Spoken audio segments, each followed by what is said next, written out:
Welcome to one of the most thrilling topics for Christianity, ecumenical movement.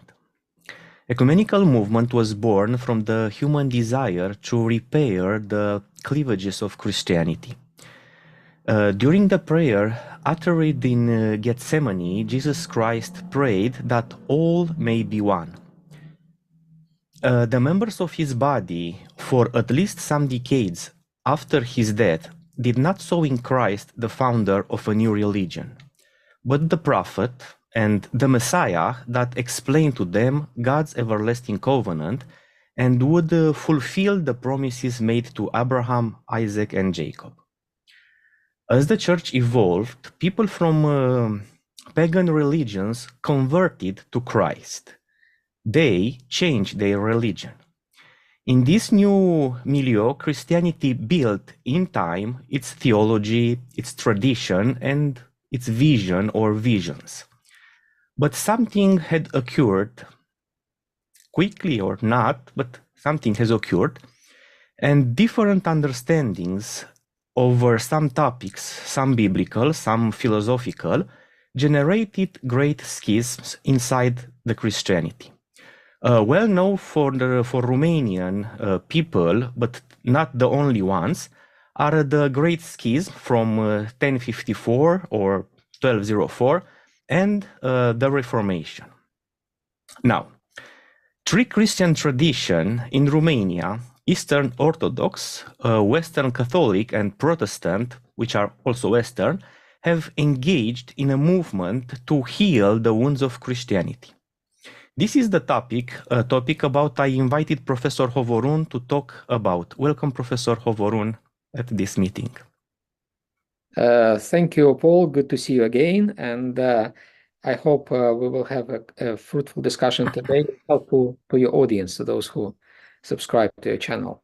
I hope also. The title of this discussion will be The Church, the Churches, and ecumenism. And I will explain the title. Right. The church is the church, the only church that Christ redeemed by his blood. There is only one. There are not 2, 3, 4, and so on. The churches are those institutions about we say that are the church. Orthodox believe that Christ founded Orthodoxy, Catholic believe that Christ founded Romano-Catholicism, and Protestants, Protestantism. And ecumenism, the third word in the title, is our desire to see how the church, the only church, will emerge from these churches. In the end, finally, ultimately. Please describe the first attempts to unite the divided church, the instruments used then, and the unifying factors that were believed to be able to create the unity. Persons, the name of a religion, for example, creeds, and so on. So the first attempts in history to repair the division in the church. Right. Well, thank you for your questions.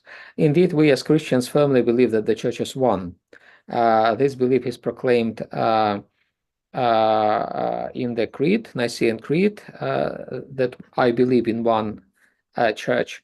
And it goes back to the words of Christ, who prayed in the Garden of Gethsemane, Father, make them one, make my disciple one, so that they be one. Unity seems to be a categorical imperative for Christianity. It's something which is embedded deeply into the nation, to the nature of the church. It's I call it the essere of the church. It's not ben essere of the church. It's not just, optional. It's good to be one. It's that we need to be one. Well, Christians need to be one. And I distinguish between the church which is undivided, which is one, remains one, and Christians who are divided. Christians are divided, but the church is not. And the purpose of ecumenism is to bring all Christians to unity. And those efforts, those attempts, go back as early as to the apostolic era. We could recall the actual argument, not just a discussion, but a rather fierce argument between Peter and Paul about where to go for the Christian community to spill out to the pagan world or to stay within the confines of the Jewish community of Palestine. And the Christian, it was not just Paul and Peter who were arguing one another. It was a community which was divided over this issue, whether to allow to open the doors to the pagans to convert to Christianity by passing the stage of Judaism, or to keep Christianity confined to the Jewish community, to the chosen people. And as we know, well, where the church chose to be really universal and ecumenical and be present everywhere to engulf different cultures and languages, not just to stay within Judaism, but the Christian community was divided then at the time. For this reason, for example, in order to heal the division, they had to gather a council. We know about this council. Well, it was not called a council. It was like a gathering in Jerusalem in sometime in mid first century. But we know that that gathering, which was not yet called council, synodos, but the synods, the councils in the centuries that followed just followed the example of this gathering of Jerusalem. So this synod, this council, was called to overcome the division. Well, to decide where to go for the Christian church, how to develop further, and how to heal the division, a schism, well, kind of proto-schism that already occurred within the Christian community at the time. Then the divisions within Christianity occurred again and again. There were many of them, and we know about like major movements, like for example Donatists in Northern Africa, one of the earliest schisms. Then Meletians, also in the Greek-speaking Africa, Northern Africa. Donatists were in the Latin-speaking. Then the divisions caused by the persecutions and by the fact that many Christians betrayed Christianity in the period of persecutions. We know about the martyrs who heroically confessed Christ and died for confessing Christ in the early Christian centuries, but we don't know very much about those who actually participated in the sacrifices, who became what the early Christians called lapsi, the fallen ones. Actually, well, the scholars, the historians estimate that there were much more fallen Christians than the martyrs. And the church had to deal with those fallen, and the church became divided over those fallen Christians, and that became the reason of the first Christian schisms. Then the Arian crisis came again in Egypt, in northern Africa, in Greek-speaking Africa, which divided the church so profoundly that it became really shambles, became fragmented during the 4th century.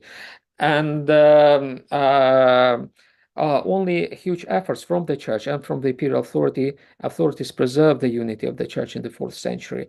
Nevertheless, despite these efforts, the huge schism did occur. You mentioned the Great Schism in the 11th century, but it was not the first Great Schism. The first Great Schism occurred actually in the 5th century in the east of the Roman Empire, and it evolved around two councils, the Council of Ephesus in 531 and the Council of Chalcedon, in 431, and the Council of Chalcedon in 451.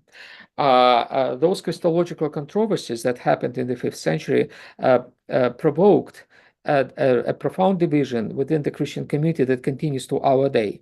It was the Eastern Christianity at the time that became divided to the Chalcedonian and non-Chalcedonian, Ephesian and non-Ephesian parts. And this was really nowadays those churches that separated at the time. Nowadays they are small, but at that time they constituted almost like half of the Christian churches globally existent at that time. So including West.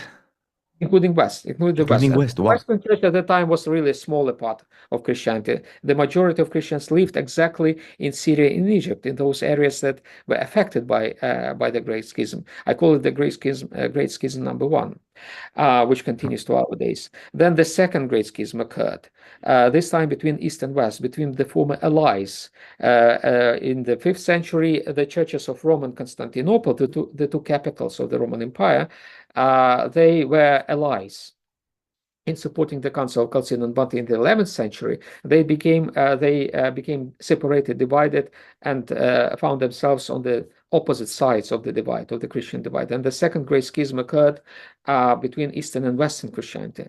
And finally, and as we know, that schism continues to our days as a schism between the Catholics and the Orthodox. And the final and the third Great Schism, I call it the third Great Schism, occurred in the period of Reformation. As the first Great Schism happened mostly in the eastern part of Christianity, the third Great Schism happened in the western part of Christianity, when the Western Church became divided, just as the Eastern Church had been divided approximately 1,000 years before that. And that schism between Protestants and the Catholics continues to our days as well. So we see that Christianity always faced divisions. Divisions always existed within one church. Christians were divided. Sometimes some divisions were successfully overcome, some were never overcome. The great schisms still exist to our days. They've never been overcome, unfortunately, and they continue to separate Christians from one another. And the global ecumenical movement, yes, well, it is believed to have started in the beginning of the 20th century with the famous Edinburgh Conference in 1910, where the Christian missionaries, Protestant missionaries mostly, came together in order to discuss how, instead of competing one another especially in the empires, in our overseas territories, that the empires like British Empire, the Dutch, and the French and others developed their missions overseas. Instead of competing in those overseas territories, they should work together. And that's the first ecumenical momentum in the West, how it emerged. But we often ignore, and especially in the East, we ignore that the first ecumenical attempts started in the Christian East, long before modern era. As soon as the first Christian divisions happened, the first attempts to overcome those divisions happened as well. So I mentioned the Council of Jerusalem in the mid-1st century, which was the first ecumenical attempt, meaning the attempt of ecumenism, the attempt to overcome the divisions, the emerging divisions within the Christian community.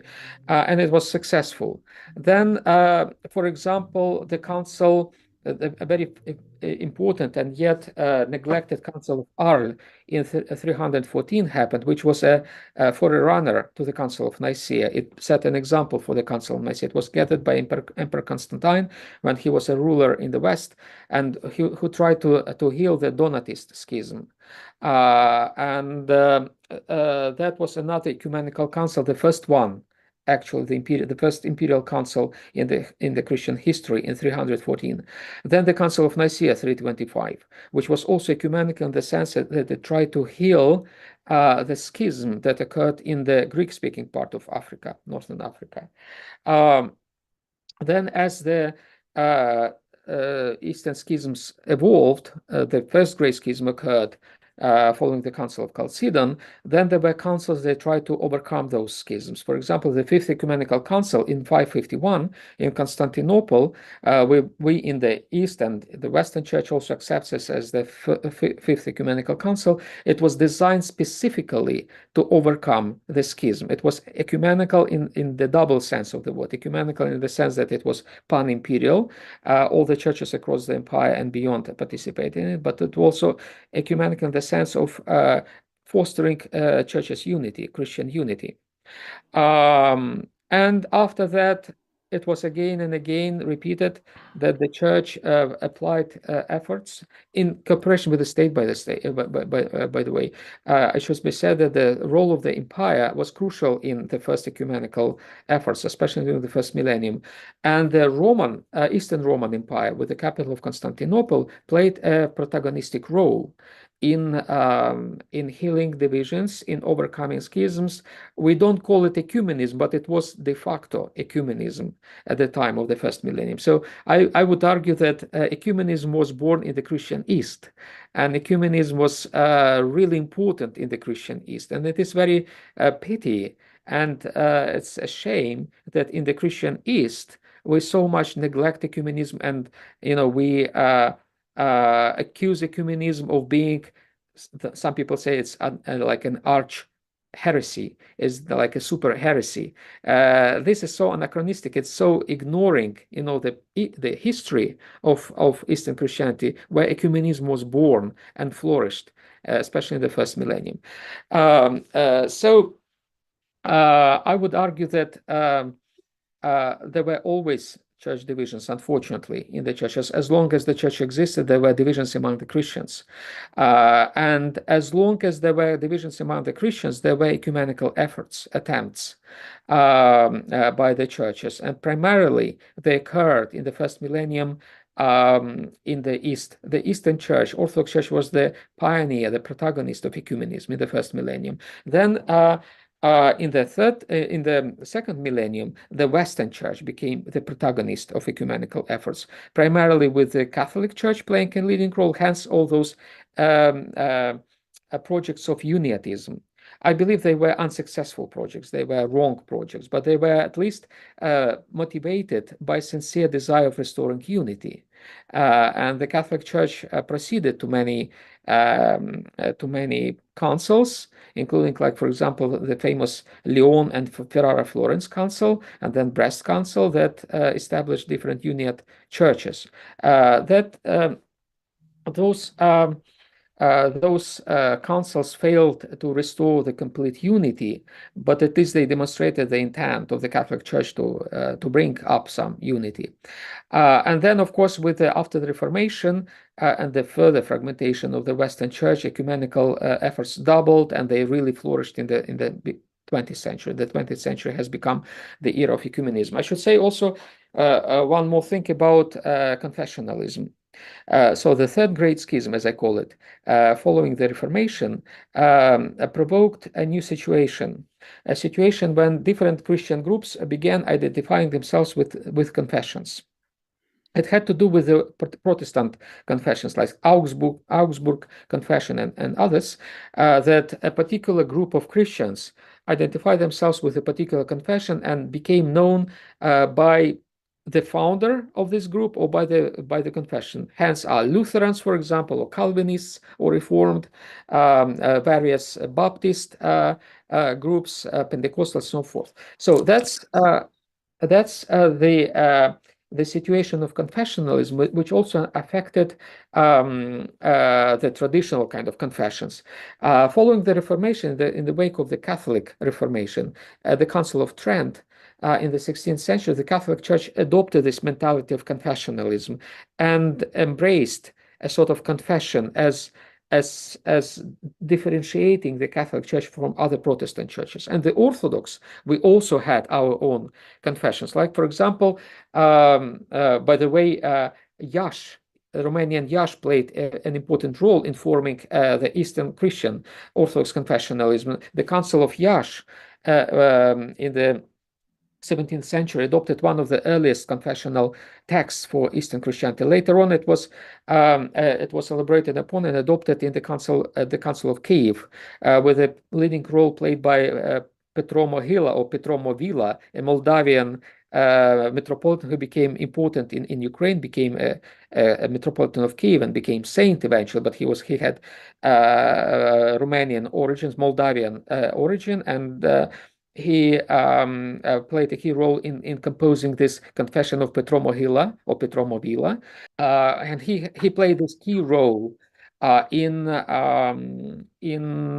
forming, shaping the Orthodox confessionalism. And I believe confessionalism became really a plug for the Christian unity, became really a disease, because it deepened the divisions, made them profound and almost unsurmountable. Now it's very difficult to deal with confessionalism. I mean, in the framework of the ecumenical movement. Yes, the ecumenical movement flourished and continues flourishing It flourished in the 20th century, continues flourishing in our time, but it faces a lot of issues, primarily confessionalism of different Christian groups. So that's one of the challenges. That is a summary of kind of an overview of development of ecumenism. I wanted to stress that ecumenism is not a new thing. It's very old. It's tradition. It's apostolic. It's traditional for the Eastern Christianity, even though Eastern Christianity rebukes it, rejects it, and it's still important for all the churches nowadays. Regarding what you just have said, just some short questions, probably short answers. You made a link between the ecumenism of the 4th, 5th, 6th century and modern ecumenism. Just you see this link, or in the ecumenical movement, everybody sees this link and consider that ecumenical movement from today is the same thing as the ecumenical attempts from the ancient times, for example, in the 4th, 5th, 6th Yeah, well, century. unfortunately, the Byzantine history is not a part of the ecumenical studies yet. Those who study Byzantium, they understand, they know about those ecumenical attempts, but they don't usually study ecumenical studies. And those who do ecumenical studies, they usually don't study Byzantium because they believe it's irrelevant. Well, the Orthodox contribute to this perception, wrong perception, because we believe ecumenism is very anti-Orthodox, while it is very much Orthodox.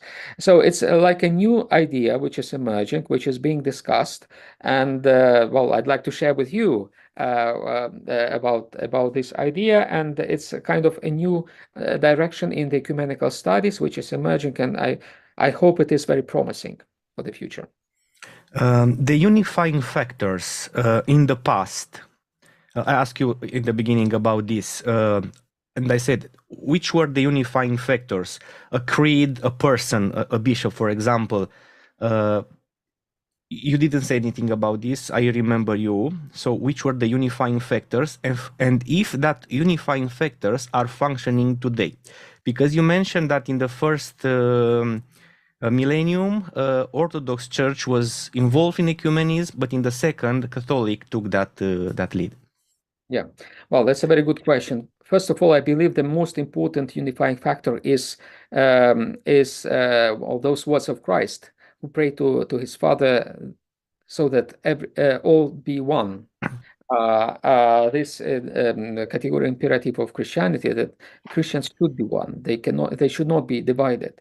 Then this idea became more kind of theologically articulated in the Creed of Nicaea, with the statement that we believe in one church. And since then the creeds became like platforms for the Christian unity. Christian community became fragmented, and the creeds tried to pull them together. It was not always successful. Even the Nicene Creed, initially in the first decades following the Council of Nicaea, was a dividing factor for the church. The church became divided over Nicaea, and only later on, in the end of the 4th century, the Nicene Creed was kind of reconsidered, reused as a factor of unification for the entire church. And since then, it has become a factor of unity, church unity. Even now, for example, if a church wants to become a member of the World Council of Churches, that church must accept the Council of Nicaea as a kind of criterion of participation in the global ecumenical movement. So the Council of Nicaea now is a factor of unity, in contrast to the 4th century, when it was a factor of disunity of the church. What was more important, even more important than even the creed in the 4th century, was the imperial power. Well, we can be critical of the political, the imperial involvement in the matters of the church. I am critical myself very much about that, but one should acknowledge that without the empire, the church would have been probably divided much earlier than it became divided. The emperors usually were interested more than even the hierarchs of the church of preserving the unity. Sometimes they forced the church to come to compromises, and sometimes those compromises were unacceptable for the church. But the emperors always tried to bring the church together, because that was for them a condition to secure the unity, the integrity of their state, the unity of the church. So during the first millennium, I would argue, the imperial authority became crucial, fundamental in preserving the church's unity. Therefore, the churches that were outside the Roman Empire became kind of separated. We are talking about the Church of the East first, the Church in the Persian Empire, the so-called Nestorian Church, and then the different Oriental churches that found themselves under the Muslim rule, and they became really distant from other churches. In the West, papacy, with the emergence, with the role of papacy, really crucial role of papacy, especially after the Gregorian reforms in the 11th century, played this important role, because popes were essentially political leaders, as we know, and they secured the unity of the Catholic Church at least. It was not optimal, as we know. There were many mistakes made by the popes, which eventually triggered the Reformation, and we know that the Reformation had very good reasons. It reacted to the abuses of the papal authority, papal power, also in the attempts of the popes to preserve the church's unity. So the popes did not work well in preserving the unity, even though they tried. It should be acknowledged they honestly tried. Different political authorities, in other words, centers of gravity, political gravity, contributed and played a crucial role in preserving church unity during the first and second millennia. In the first millennium, it was the empire, the Roman Empire, and in the first half of the second millennium, until the Reformation at least, it was the Catholic Church. Nowadays, it's a very good question. What are the factors that contribute to keep the churches interested in the ecumenical movement? I think it is the ecumenical movement per se. Different organizations and groups like World Council of Churches, for example, with all its faults and mistakes, it has done a lot of mistakes. It still tries to keep the churches interested, to get closer to each other. Then it is the spirit of our time. The spirit of our time is the spirit of dialogue, of overcoming divisions, of bridging walls, borders, and destroying walls. And I think this spirit helps the ecumenical movement. It helps the churches to get closer to each other. And actually, we've done a lot of the churches, a lot of advances in coming closer to each other. The ecumenical movement, even though it has not reached its goal, restoration of unity, it has done a lot of work in bringing actually the churches closer to each other. And I think this spirit of dialogue, spirit of cooperation that is important in our time, helps it a lot. I honestly believe that even the European Union can play an important role in facilitating the dialogue between the churches. It's not the business of the European Union to interfere in the matters of the church. Of course, it's not the business of the European politicians to do so. But certainly, different platforms created within the European Union can help the churches to get closer to each other, at least in Europe. You mentioned very often the state here. I had a question, but I will ask you that question now, because it's in the context of what you are saying just now. You spoke, and you are still speaking very well about the political orthodoxies. From your point of view, is there or would be a political ecumenism? I'm referring to the implication of the state or states in the process of ecumenism. What do you think about this? Well, yes, it's a good question. Again, the states, as long as the ecumenical movement, institutionalized ecumenical movement, existed, the states tried to interfere and to use it. For example, the Soviet Union was notorious in abusing the ecumenical movement. When the Soviet authorities under Khrushchev allowed the Russian Orthodox Church, to enter the ecumenical movement, to join the ecumenical movement. It happened after the General Assembly of the World Council of Churches in New Delhi in 1961, when the churches from the Eastern Bloc joined, I think, including the Romanian Church. The Romanian Church at the time as well joined the ecumenical movement. I mean, the Romanian Orthodox Church. The moment the churches joined the WCC, the states behind them started using those churches against the West. Started instrumentalizing those platforms, ecumenical platforms, to serve their own interests. The official delegations sent, for example, from the Soviet Union, from Romania under Ceausescu, were supposed to, to influence the World Council of Churches, and to benefit the regimes in those states. I recently, a student of mine defended a thesis about Andres Crima, a Romanian theologian, Orthodox ecumenist, who was very famous in the time of Ceausescu. He was connected with the Romanian Church, of course, but he was against the regime, Ceausescu's regime, and the study demonstrates how regime surveyed his activities, how the regime was interested in in the ecumenical platforms and ecumenical activities, and it was interested to use ecumenism to its own benefit. Andres Crima, for example, did not cooperate with the Romanian state, with Securitate and other agencies. And Securitate had files, really a lot of documents on him, because they wanted to use him for the benefit of the regime, unsuccessfully. But it demonstrates how the state was interested, including in Romania, how the state was interested in using ecumenism to its own ends, even though formally the state was atheist. It had nothing to do with religion. And to our days, it continues. Like if you take Putin's regime in Russia, it still uses and abuses the ecumenical movement. The ecumenical movement, that's one of the problems of the World Council of Churches. It like plays the game of Putin, and quite often corroborates Russian propaganda, and cooperates, with the Russian Church also in doing evil things.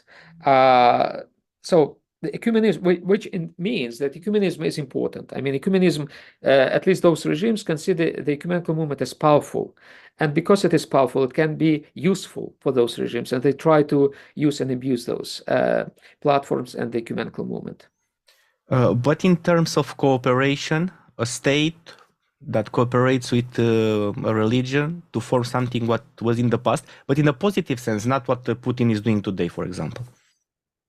Well, certainly, if you take, for example, I think, again, Brussels, ecumenical, the European Union. And I know that in the recent years, European institutions, particularly the People's Party, the Popular Party, European Popular Party, which is more like a conservative one, tries to create a platform for various forms of rapprochement between Christian churches and communities across Europe. So there are some frameworks created within EU, for example, that facilitate dialogues. Another example is Ukraine. In Ukraine, as you probably know, Ukraine is very diverse religiously, and we have a lot of confessions and religious groups. The Orthodoxy is the largest one, but not as it's not the only one. It doesn't have monopoly. The Orthodox churches, they don't have monopoly in Ukraine. There is all Ukrainian Council of Churches and Religious Organizations, which is like an NGO, but it is facilitated by the state, which functions as a great platform for different churches and religious groups, including Muslim and Jewish groups, to talk to each other. Sometimes that's the only place where the churches talk to each other, and it is an example of very, very constructive cooperation between the state and the churches in helping at least churches and religious groups to talk to each other, not necessarily to become one church, but to talk to each other, which is already important. Do you think that the ecumenical movement is the only possibility for unity of the churches, or maybe other ways, other I don't know, fields? Yeah. Well, I've become a bit skeptical about the institutionalized ecumenical bodies like the WCC. I believe um, it just it just doesn't go where it should go. Quite often, it has become too politicized and too instrumentalized by different political groups. And besides that, there are conversations in the global ecumenical community about the so-called ecumenical fatigue or ecumenical autumn, when churches get disinterested, get tired of ecumenical engagements, and sometimes the WCC people in the WCC feel they are just irrelevant, they are powerless, they can't do anything, they can't bring any change. It doesn't mean that the ecumenism has exhausted itself. It means that there are new forms, different forms that emerge of cooperation between the churches. There are some forms which are helpful and forms which are less helpful. The less helpful forms are ecumenism based on ideology, on common ideology, when the churches become grouped on the basis of the common, like traditional values.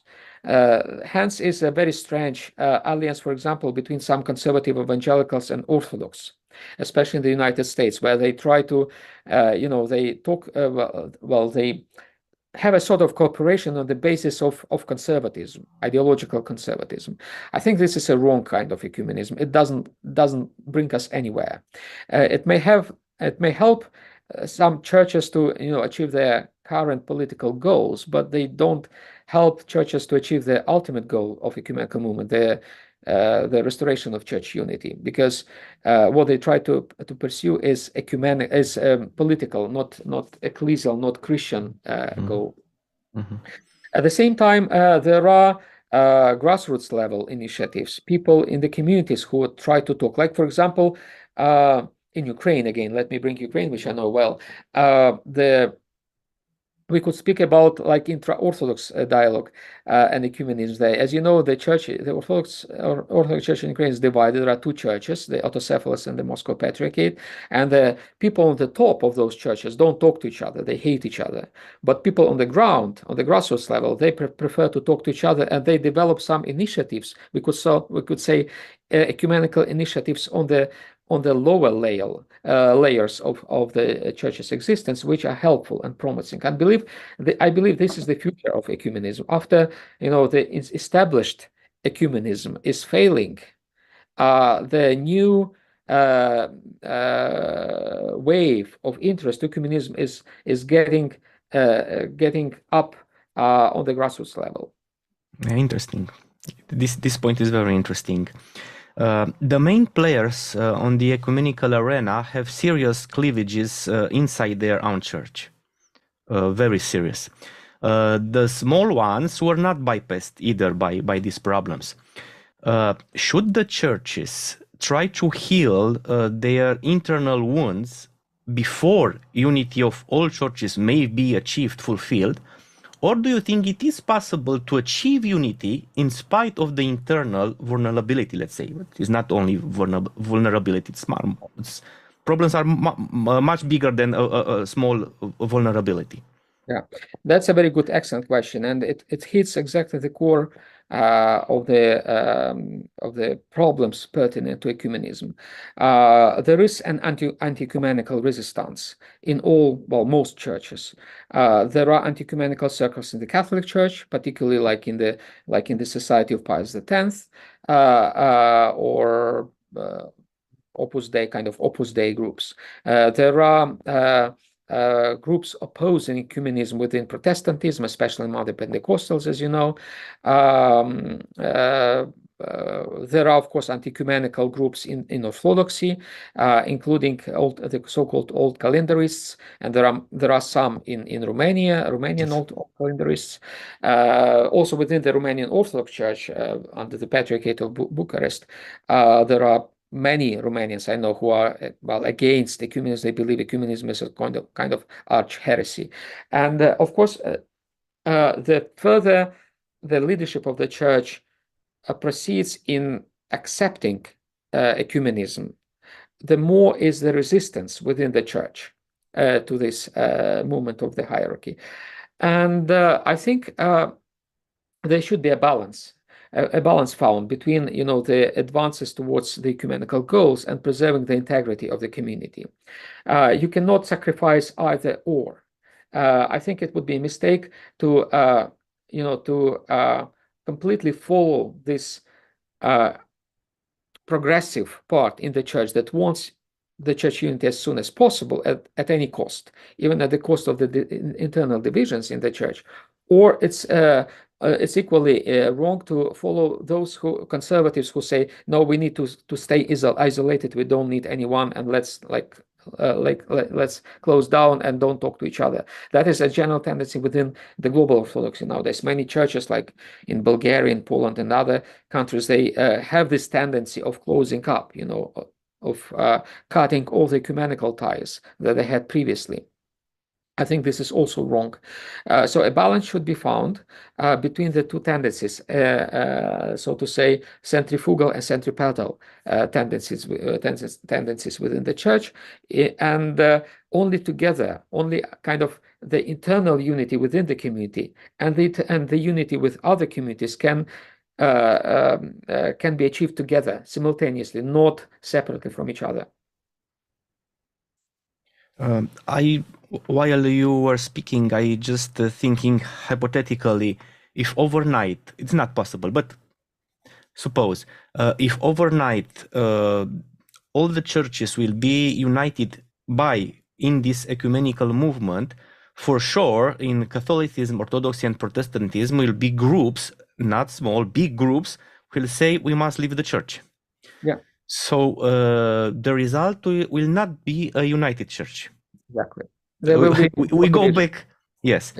How do you see the future of ecumenism? Do you believe in a realistic unity of all Christian denomination? If so, under what conditions and how do you see that doctrinal differences may be resolved? But because the real problem are these doctrinal differences. Well, I don't believe that it is the real problem. We No? we saw it in the case of the dialogue between the Byzantine and Oriental Christians, the Chalcedonian and non-Chalcedonian churches.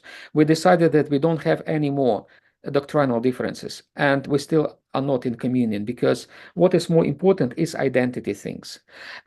People have developed through the centuries. People developed identities that prevent them from joining one another.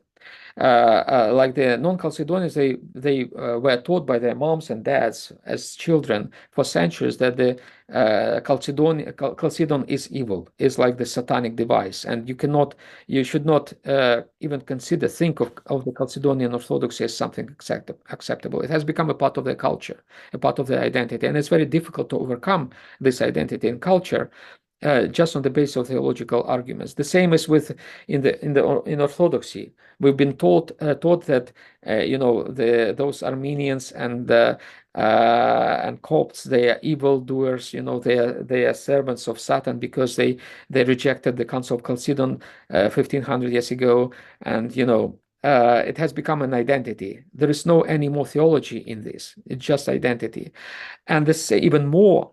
Identities are divided when it comes to East and West, to Orthodox and Catholic, to Catholic and Protestant. Even in the Protestant church, well, the Protestant churches are relatively recent. I mean, just 500 years old, but still you have your own identities, which is very difficult to overcome.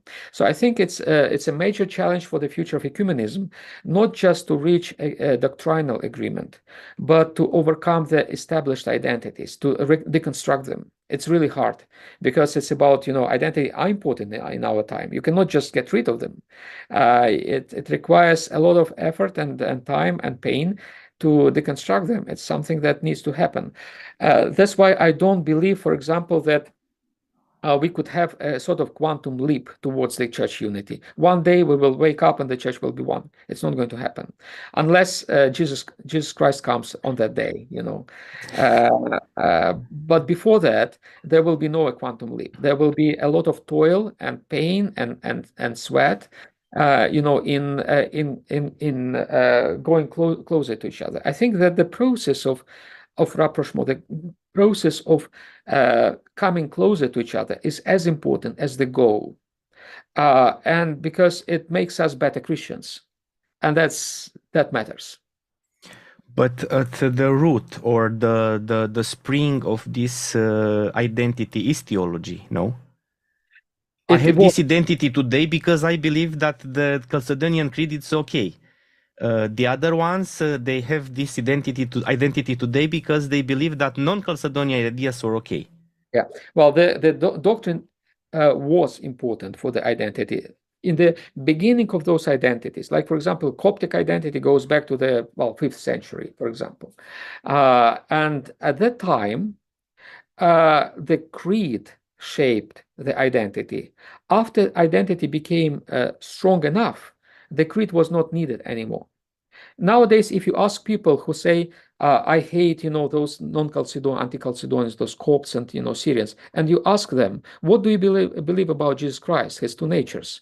They would not answer you because they don't know theology anymore. The same applies to all groups that still are divided, and they insist on being divided on the basis of identity. If you ask them about theology, they would not know about theology. But what is important for them, the names, the identical things, Chalcedon, non-Chalcedon, popes, non-popes, Protestants, not Protestants, that is what matters. People don't delve into theology behind those identities, and that is the problem. That's why I think theological discussions are still important, because they rediscover theology behind identities, and they may help us to deconstruct identities. But theology as such, only theology, will not help us. You said that WCC made some mistakes. There was a meeting, if I'm not mistaken, in 1991 at Canberra, when they invited some aborigines groups. Yeah. There were Okay. some French rituals practiced at the time, and they spooked the Orthodox. So it is something in regard to what happened there, but not necessarily. The borders of ecumenical movement were set up to include non-Christian religions in Jesus' prayer, that all may be one, or is just something reserved for Christianity? And what happened in Canberra or in other parts is just a mistake. Well, I think, there is a difference between the ecumenical dialogue and interreligious dialogue. Those are two things, very different things. The purpose of the ecumenical dialogue is to restore eventually Christian unity. The purpose of interreligious dialogue is to make different religious groups living in peace with one another, not to kill one another. Those are very different scopes, different purposes, and different movements. It's not good to confuse them. They can be similar in the methods. The method of dialogue, for example, dialogue is important for both dialogues, interreligious and inter-Christian, but the goals are very different. And I think what happened in Canberra was exactly this confusion between two kinds of dialogue, interreligious and inter-Christian. The WCC is supposed to bring Christian unity, not interreligious unity. And I think the Orthodox churches particularly reacted strongly against the Canberra. And I think the WCC after Canberra modified a lot its approaches and made some corrections. So they are not repeating this today, Not the World anymore. Council of Churches? Not anymore. For example, they established a rule that all the rituals, all the prayers had to be decided by mixed commissions with the participation of all participants, all churches, and there could not be eclectic rituals. It can be like, for example, only an Orthodox ritual service, or a Catholic or a Protestant, but not a mixture of them. That's one of the basic principles that emerged after Canberra, for example. Yeah. When I look over the book that World Council of Churches published after Canberra, there was a book with the report. So it seems to me that those discussions, or at least what is written in that book, is very syncretic, from syncretism. I don't know, it's just my impression or it was so? You don't know the book? Well, that was to some extent this idea of syncretism was present in Canberra, and it actually scared many participants. They reacted and they protested, and I think justifiably so in some cases. Well, that's why it's important to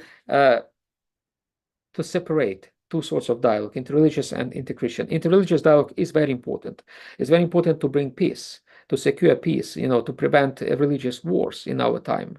But its goal is very different from, again, as I said, from the ecumenical dialogues. So the borders are drawn to include only Christian religions. Well, that was the original idea of ecumenism, and I hope it continues to be like that. Okay.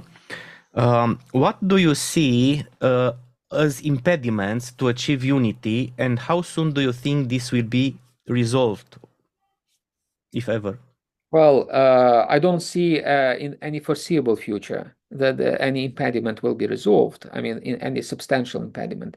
Well, as I said, doctrine, theology is one of them, but not anymore the most important one. I think the most important impediment is identity of different Christian groups, and even more probably serious impediment, at least in the framework of the institutionalized ecumenism, is politicization of the ecumenical movement. When the churches, when the platforms such as the WCC allow themselves to be instrumentalized by the political authorities, and they align with ideologies.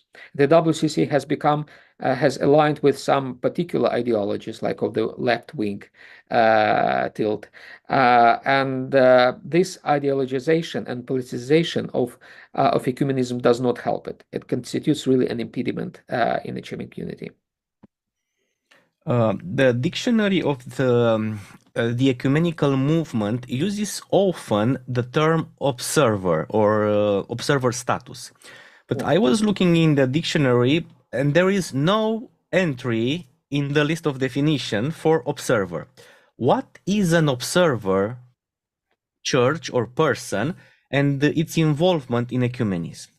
What means observer for a church or a person? Where it is. For example, if there is a bilateral dialogue, for example, between two particular confessions, two particular traditions, then they may invite some other tradition to send their observers to a dialogue. When, for example, well, the Catholic Church conducts, or the Orthodox Church conducts its councils. Recently, there was a session of the council in Rome where they invited observers from other traditions, like Anglican, Orthodox, or others. And they cannot participate in this event because that event is only for the Catholics, but the Catholic Church wants to demonstrate its ecumenical open-mindedness and invites observers from other traditions, which is great. Sometimes churches hesitate to participate themselves. For example, in the WCC, some churches say, no, it's not for us. It looks like a super church. We don't like it, but we are interested. So we don't want to become like full members, but we want to send our observers to look at what they are doing in order to, for us to decide how to proceed with the ecumenical movement. So it depends very much really on where the observers are sent. Do you know a church or many churches that are that the ecumenical movement wants them to be inside, but they don't want to be there, and without them, the desires of ecumenical movement can't be achieved? Well, with or without them, their goals they are still there, but certainly the WCC, for example, speaking about the WCC, even though it's not the only ecumenical platform, but it is the largest one, they try to attract as many churches that suit their criteria as possible. For example, the Church of Georgia, the Orthodox Church of Georgia, it used to be an active participant in the WCC in the Soviet period of time. The Patriarch of Georgia, Elias, he's still alive.